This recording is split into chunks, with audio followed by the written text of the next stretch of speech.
Hi, I'm George from NBI Hockey, and welcome back to Winning on Paper. No Brody this week, but we have a kind of an emergency episode here, talking about the Austin Matthews contract extension, and then hopefully next week, everything will be kind of back to normal for the official start of our second season of the podcast, with our division previews, kind of like what we started with last year, and then kind of kick off into the regular season.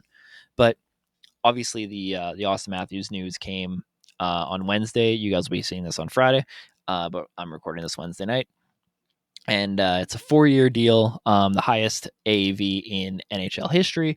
Obviously, on his contract, the actual number, 13.325 for 4 years. First of all, just the contract in general. I've been a big advocate for players taking shorter term deals where they can hit free agency twice, kind of in their prime. And that seems to be what Matthews wants to do. Obviously, his bridge deal after his ELC was also a shorter term deal. And I think this is kind of, if this summer was kind of an indication. Hopefully, that's kind of where things are going. The shorter term deals kind of work out for both the team and the player. Obviously, the team doesn't have as much risk for long-term injuries and regression and stuff. With Matthews, I don't think regression is really an issue because he'll be like 34 at the end of an 8-year deal. But typically when you're signing guys hitting unrestricted free agency, the 8-year deal, a 7-year deal usually goes into their mid 30s, and then you start to worry about the back half of the deal not being as good. But with the 4-year deals, you don't really get that, and that's what I like about them from a team perspective, because you can kind of not have that risk. And also from a player perspective, it allows you to hit free agency twice. It allows you to test the market, kind of reset your value again and again. And for players, that's good, right? Like 99% of the players in the league aren't signing more than 4-year deals anyway. So for the very few players who do, right, like look at the Jack Hughes deal, for instance, right? Like it already looks like it's a steal, right? Like he's not even, it hasn't even really begun, and it already looks like it's a steal. So if you would have signed a 3 or 4-year deal, he would be able to kind of reset his value again, right? You look at the Nathan McKinnon contracts, one that a lot of people talk about, and if you would have signed a shorter term deal, he would have been able to reset his value sooner. So things like that obviously are very player friendly as well, if the player is good enough. So that's always something I've been a big advocate for. It seems like that's kind of what Matthews has wanted to do in his career, and based on what everybody signed for in free agency this year, hopefully that's the direction, outside of like the Islanders players, obviously. That seems to be the direction that the league's going in. But if you look at this from the perspective of the Toronto Maple Leafs, and obviously that's the one that matters most here, it does extend their window slightly. Obviously, I mean, you lock down your best player. That's what's going to happen. I mean, Morgan Riley's still got 7 years left compared to the Matthews' 5 now under contract. So that, the Riley contract gets a little bit more value, because the whole point of signing that was like the first 2 or 3 years is really the window, but now that's kind of been extended with that deal. Obviously you have John Tavares coming off the books, not next summer, but the summer after. He's got 2 years left on his deal. Mitch Marner's an interesting one because he's going to kind of reset the market too. Willie Nylander is still kind of the one I'm looking at as being the biggest question mark here, because he's going to need an extension, or they're going to have to decide what to do with him either way. I can't see the Leafs letting him walk at the end of the season, but maybe they will. Like, I can also see them just holding on to him as their own like rental almost. But if they don't move Nylander or don't figure out what they're going to do with him, like Nylander's leaving after the season, Tyler Bertuzzi's probably leaving after the season. That's another top 6 winger. Max Domi, who's probably playing in your top 6, is leaving after the season, and you have Marner and Tavares leaving the season after that. So, like, locking down Matthews kind of makes me feel like they want to also lock down Nylander. Like, they're going to want to keep this core around. I can't see them letting Nylander walk and then losing Bertuzzi and Domi, who are probably also in your top 6. Like, that's 3 of your top 6 gone, and then Tavares and Marner are both free agents after next season, right? Like, the uncertainty in that Leafs top 6 right now is massive, and obviously it was a lot more massive before Wednesday. when they got this deal done, but it's really a team that's going to have to lock up that entire core at the top of the roster.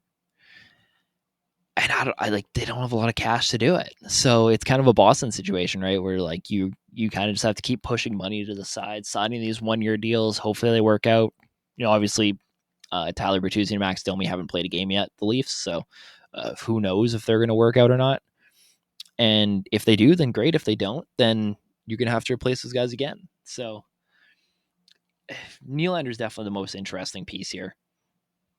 Moving forward, obviously the no trade clause complicates things. He's got a 10-team no trade list, so that can make things more difficult. He's obviously going to want to go to a team where he can, maybe not necessarily a true contender this year, but somewhere where he can go and get the most value out of himself heading into free agency, right? Like he's not going to want to go play somewhere where he's going to be, on a bottom team. He's not going to get a lot of attention.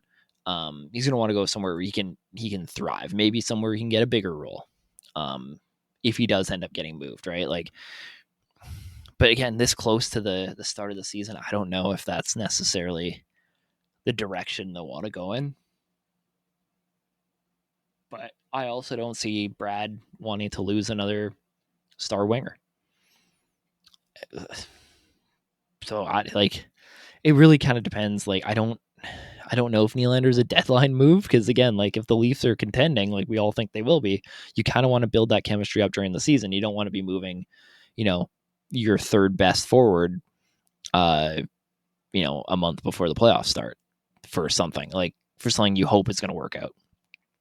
So I don't know. I mean, it's an interesting contract. I definitely like it from the perspective of Matthews. I definitely like it perspective for the Leafs. I think it kind of works out for both teams. I think the money's good. Obviously, he's going to be the highest paid forward in the NHL. There is no real question about that. Excuse me. But I don't know, like, long term, if this really answers any questions about the outlook of this team. Like, obviously, they were going to sign Matthews. Anybody who thinks they weren't, like, come on. Unless he didn't want to play in Toronto, which he never made an indication of, he was always going to get re-signed. And I think, the 4-year deal was the right move. I think that was the rumor forever. So he obviously believes in what this team's doing. And with him being friends with guys like Mitch Marner, I assume they're going to keep Mitch Marner around. I feel like that was part of the contingency here. But I don't know. I mean, there's still so many questions. Like, the goaltending is a big question on this team. Obviously Samsonov and Jones both have 1-year deals left, right? Like, Joseph Woll's got 2. Is he ready to kind of take that next step? Maybe. Right? I don't know. It's interesting. I mean, Samsonov's going to have another, does he have another good year where he takes another step forward? Maybe. Right? Like, is that a Stanley Cup winning goaltender? I don't know. Is the middle 6 on this team, the bottom 6 on this team, really a Stanley Cup winning bottom 6? Maybe. Probably not. Right? Like, is this bottom 6 better than last year's bottom 6? I don't think so. Right? Like, they didn't really improve a ton. Like, their top 6 improved. I think Tyler Bertuzzi's great. But I don't know if I've seen the rest of this roster really take that step forward. And that's what concerns me about this. And obviously, I mean, now their window of trying to contend has extended another 4 seasons. So it gives kind of Brad Treliving an opportunity to kind of reset the roster a little bit if he wants to. It gives him that 4-year cushion to kind of like say, we don't have to win a cup this year. We have another 4 years after this to go try to win a cup. And I think that's important, right? Like that's really important for him, because going into the summer, like there was a lot of questions about the Leafs. I talked about it on the podcast a couple weeks ago. Where we like discussing the Leafs offseason, where you kind of didn't know what the direction was, and these big UFA contracts looming over them were a really big hurdle that they had to jump over. And now that they kind of have the one big question answered, it allows them to kind of look into the secondary things, right? Because you're not going to trade, William Nylander away before knowing what's happening with Matthews. right? Like if you know Matthews is leaving, then sure, you do it. If you know Matthews is staying, then you can kind of figure that out. But if you're still up in the air on what's happening with Austin Matthews, you can't really move anybody else. And I don't think people really like registered that. Like a lot of fans didn't really register that like if your biggest piece, your unknown is your biggest unknown, I should say, you can't really make decisions on everything else, right? Because it's like if you trade Nylander, okay, well, what are you trading for? Like, are you getting another roster player? Are you getting prospects? Are you getting picks? Are you retooling the roster? Are you rebuilding the roster? Are you still keeping the core around? Like, you don't know, because if you don't know what Matthews is doing, like, how are you supposed to make a decision on anybody else?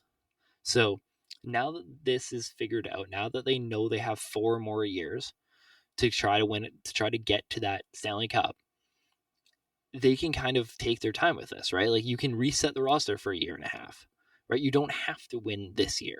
You can give it a year. You can wait for Tampa Bay to be worse. You can see what Boston's going to do. You can see if Florida takes a step down, right? Obviously, the Leafs are going to be good. I'm not saying they're going to like tank this season. Like that's not going to happen. They're going to be a playoff team. They're going to be, one of the 5 or 6 best teams in the league, most likely. But you don't have to go all in this season. You don't have to go all in next season. You can kind of accumulate some assets over the next 1 or 2 years and then go all in years like 3 and 4 of that deal. Right? Like it gives you that extra little cushion to accumulate more assets, build up, and then really make a push in year 3 and 4. And I think having that direction is really important, and having that kind of window is really important. And that's what really opened up for the Leafs here.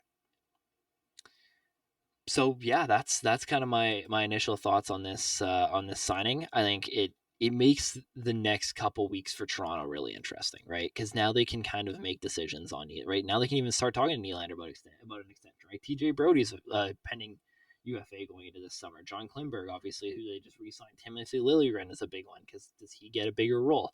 Mark Giordano probably retires after the season if I had to make a hedge a bet on it. He's a pending UFA. Both their goalies, Samsonov and Martin Jones, who they just brought in recently, are pending UFAs. And obviously the Martin Jones contract really tells you that Matt Murray is probably not going to play. Nicholas Robertson's an interesting one. Does he get into the roster full time? He's a pending RFA after this season. So there really is a lot of kind of question marks on this team. And now they can kind of start diving into those secondary questions. That's what this tells me more than anything. But the contract itself is good. Obviously, we expected Matthews to be the highest paid player in the league. People are freaking out about it, but like, come on, you're going to any top 10 player is going to reset the market now, right? It's just like quarterbacks in the NFL, right? Every big, starting quarterback, like legitimate starting quarterback, is going to reset the market. It doesn't matter if they're better or worse than the best guy. That's just the way it works. Right? Connor McDavid is going to reset the market right away. Leon Draisaitl is going to reset the market right away. That's the way it happens. Right? Like, stop overreacting about the fact that, like, oh, Matthews, he shouldn't be making more than McDavid or McKinnon. It resets the market. Everybody does this. That's the way it works. Right? Percentage of the cap down the road, it's all that matters.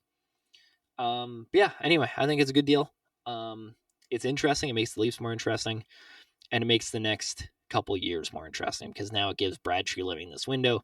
I think he'll have the 5 years, unless he really screws something up. Like from the end of this season to the end of the Matthews contract is kind of his window, right? They're going to give him the 4 or 5 years, whatever, however you want to look at it, to try to build this team up.